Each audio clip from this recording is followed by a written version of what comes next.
Alright guys, so today I'm going to be working on a hub wheel bearing, aka for a Ford Explorer. Now you've got a couple options. One of these goes bad, you can either go get a new one from the dealer, you can go get an aftermarket one. If you get an aftermarket one, it's going to come with a new ABS wire, new bolts, blah blah blah. Or you can spend $15 like me and just go pull one at a junkyard. And that's exactly what I did. So first, I got mine from the junkyard. I went ahead and cut my ABS line. You're going to need a 4mm. Now, if you're going to replace it with a brand new one, don't even worry about this. Just cut your old line off because it's going to come with a new one. Just take a little 4mm and rock and roll, man. Take her on out. Get this little sucker right here, and we'll get this party started. And boom, there she sits. That's the ABS sensor. You see it down here. It just works kind of like a little magnet. It just picks up every time the rotation hits. A lot like a crank sensor or any other type of sensor. Alright, next. Got a jack. It's time to put this bad boy in the air. Next. We're going to throw a little jack stand under here for some security. Big SUV like this, never want to trust a jack. Not for your safety. On to the next thing. If you notice right here, the cap has a little access point. You can just pop off the cover. Next. Now I'm verifying that this is a bad wheel bearing, so I'm going to try to get you to listen. I don't know if you can pick it up on this, but check it out. Here.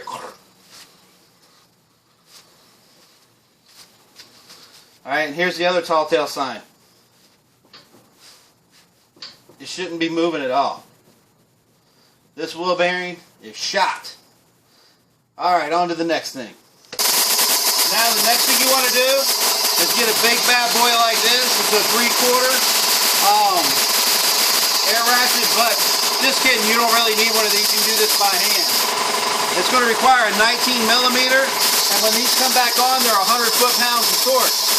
But the reason you use something like Big Red, and that's its name, I'll show you right now.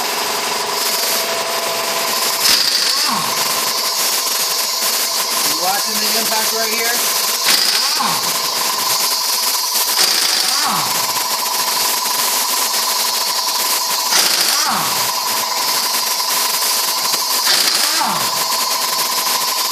Alright, next. Alright, so you notice I've got the front wheels pointed out to where the brake caliper is pointing to me. The reason you want to do this is we're going to take this bracket off. We're not actually taking, we're going to take the whole caliper, the whole unit off, rather than just the little slide pins. We don't want to do that. We just want to take the whole bracket off. It's 218mm. It's on impact. All you got to do basically is just kind of fish it in here. And, okay, next. Alright. Here's your first one.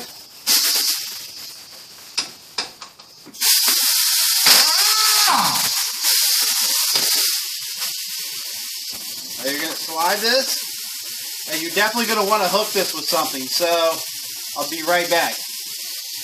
So now we've got the brake caliper slid completely off. Here's how you remove the rotor. Sometimes it doesn't come off easy. We just got lucky. That reminds me of the new song this year. I just want to get lucky. I just want to get lucky. Change it. Alright, so the caliper feels pretty good. Oh yeah, this sounds like crap the more I'm closer to it. Alright, so let me show you the next thing. Now the next thing you're going to want to do is get this spindle nut. But before you even try it, you want to put some little bit of Act-Right on it. This is what they call it, Act-Right. Now get the camera right here, right where my finger is pointing, and you're going to see 3 bolts are 15mm, and that's what's actually holding the wheel hub on. So before I even mess with this, I'm going to go ahead and juice these. If I can hit it. That's what she said. Alright, meet that third one. Wait for the next. We're going to do it. Hang on. Let's go ahead and put it on the next. Now this actual spindle nut is usually a pain. Of course, that's why I went and bought such an expensive gun. Just kind of working out easy.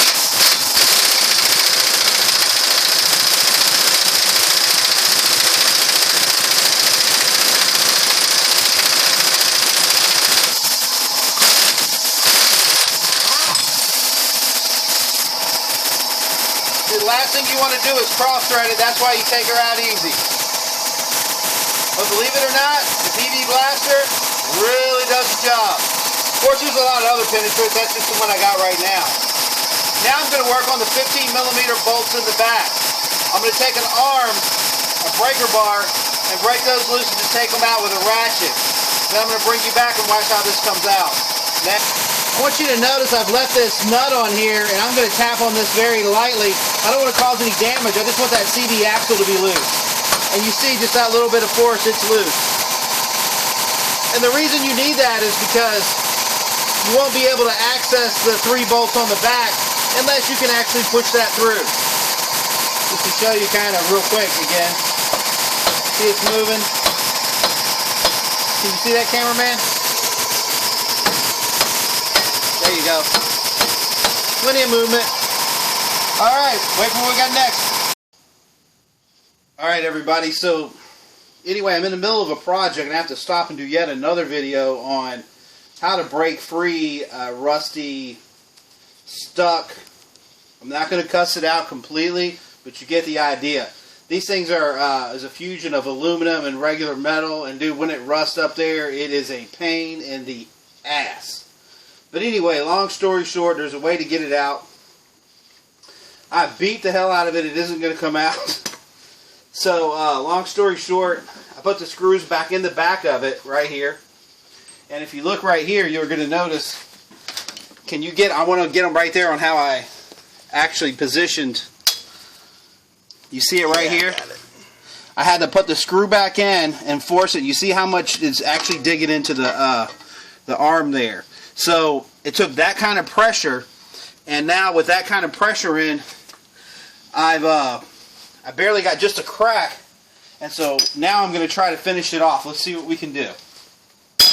There we go. Bam, there she is. Holy shit. Okay, look at this kind of corrosion that's in this thing. Look, it's just stuck, man. I mean, that sucker was in there, buddy. Okay, why is this? There we go. Okay, guys, so this right here is your bad wheel bearing. But anyway, use this trick. Use the steering to help you out. On this side right here, I used the support right here. I just ran it just like this. Just ran something in the middle, turn the steering wheel back to the left and then back to the right. Press it on it, using it as a press. As bad as this one is, the first couple times it didn't help it out. But anyway, that's how you do it. You just suck it in this PB Blaster and rock and roll, man. Now that it's out, all we got to basically do is clean it up, reassemble. And that's how you do it. Now, another way you can get this out, if you have to, you can actually weld a flat bar right here, like a piece of square angle iron. Pretty big one. Just weld it and then knock the piss out of the top of it, and it'll pop it out too. But I was trying not to go through all of that. I mean, Jesus. But anyway, that's going to pretty much wrap up this as far as how to take the hub out. Alright guys, subscribe, man. We'll see you on the next pain in the ass I run across. Later. Alright, just going to touch base again. The spindle bolts run about 95 pounds, foot-pounds. The brake, it holds on about $1.25. The wheel itself is about 100. Guys, you got to be patient with this thing. The easy part is taking it apart. The hard part is getting it to come apart. And as you see on this particular Ford Explorer, that's just how the nature of the beast. On the other side was really easy, popped off with a couple whacks. This one we had to resort to extremely intense measures to make it want to go our way. Anyway, peace and love, man. See you on the next trip.